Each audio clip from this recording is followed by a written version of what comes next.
Épisode 5. Gyptis et Protis prennent possession de leur nouvelle demeure. Une maison de pierre, bâtie sur les hauteurs par hauteur, dominant le port, à l'abri des vents du nord et des regards indiscrets. Les murs, taillés dans la roche des collines voisines, portent la marque des techniques grecques. Mais le toit, couvert de chaume et de branchages, rappelle les traditions ségobriges. Un foyer né de deux mondes. Gyptis allume le foyer.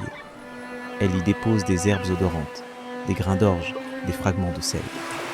Sur le seuil, elle trace des signes de protection, mêlant les gestes de sa mère aux gestes appris des femmes grecques. Protis, lui, offre un sacrifice à Apollon delphinien, une coupe de vin mêlée d'eau, selon le rite ionien. Deux traditions, un même foyer, les jours passent. Gyptis découvre les usages grecs. Pétrir le pain de froment, préparer le poisson séché, tisser la laine à la manière ionienne. Elle goûte le vin mêlé d'eau, les olives parfumées, le miel venu d'Asie mineure. Protis, lui, s'initie aux plantes de la région, aux secrets des forêts, aux récits des anciens ségobriges. Mais au-delà de leur foyer, c'est une cité qu'il faut bâtir.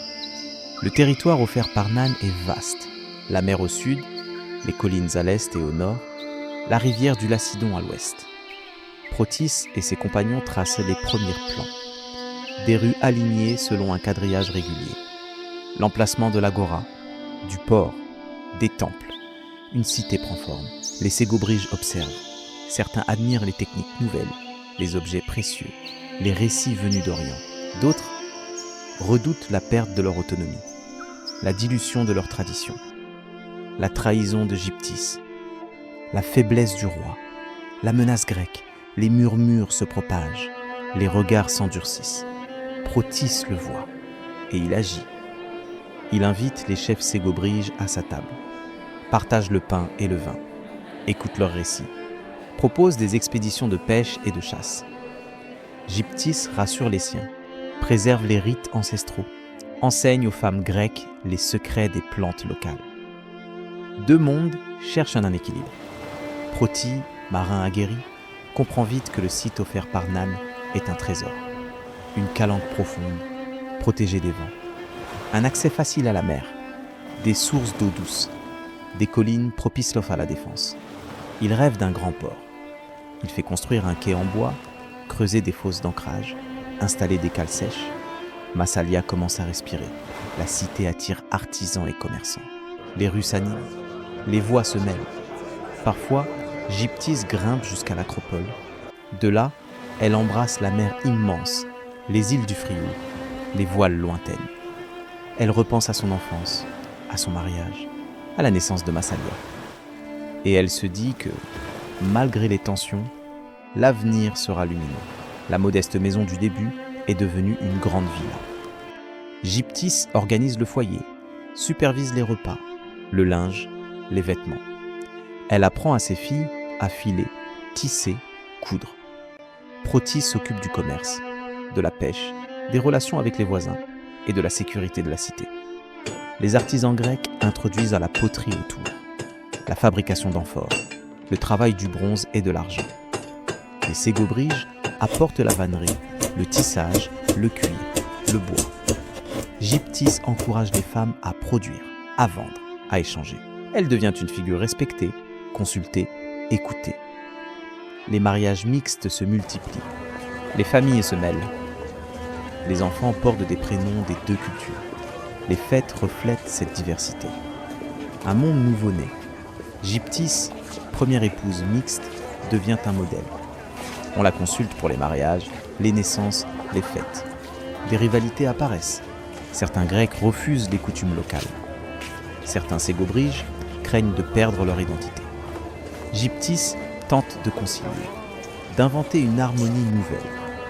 Les enfants nés de ces unions portent un double héritage. Ils parlent grec et langue ségobrige.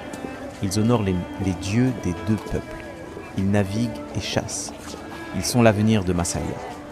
Les années passent. Les Grecs introduisent alphabet, monnaie, loi. Les ségobriges adoptent certaines innovations, mais gardent leur langue, leur chant, leurs rites.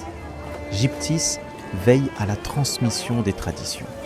Elle raconte les histoires des ancêtres, enseigne les danses, les chants, le respect de la terre. Protis transmet la sagesse grecque, l'amour de la mer, le goût de l'aventure. Massalia grandit, Massalia s'enracine. Massalia devient une cité nouvelle, née de deux mondes. Épilogue.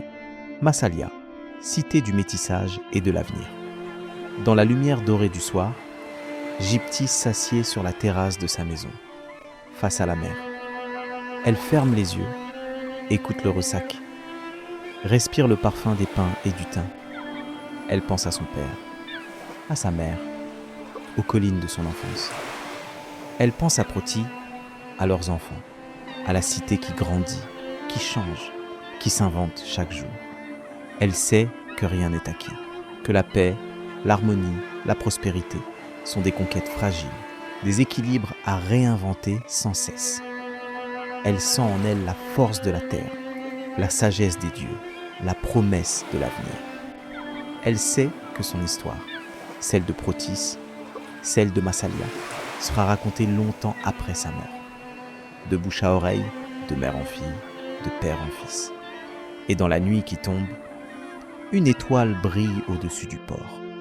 Elle guide les marins, veille sur la cité et rappelle à tous que Massalia est née d'un geste d'amour, d'une coupe de vin tendue, d'une alliance entre deux mondes.